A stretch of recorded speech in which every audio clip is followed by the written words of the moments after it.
Hello friends, ఎలా ఉన్నారు అందరూ?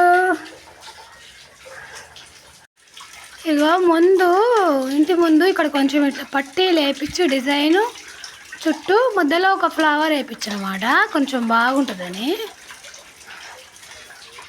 ఈరోజు వేయించాను. ఇప్పుడు వచ్చి మంచిగా ఈ కంకర అంతా సదనం చేసి వేసిన అనమాట. నాకు ఈ మధ్య అసలు చేత కావట్లేదు. ఇగో ఇది వరకు వేసిన, ఇక కొంచెం ఉంది అక్కడ రాళ్ళు అవి అంత గలీజ్ ఉంటే తీసి పడేసిన. ఆ కొంచెం పొద్దున్న వేస్తా, మా తమ్ముడు ఉసుక తెస్తాడు. ఒకవేళ వాడు రాకుంటే ఇక నేనే కొద్దిగా వేసుకుంటా. ఇదంతా వేసిన దాన్ని ఆ కొద్దిగా వేయలేనా, కొంచెం ఓపిక బట్టి ఆ కొద్దిగా వేసేస్తా. ఇక ఇదంతా వేసిన. ఇప్పుడు కొంచెం మబ్బుగా ఉండి మత్తులాగా ఉంటుంది, నిద్ర వస్తుంది బాగా, కాలు చేతులు బాగా నొప్పులేస్తుంది నాకు. సరే ఫ్రెండ్స్, బాయ్.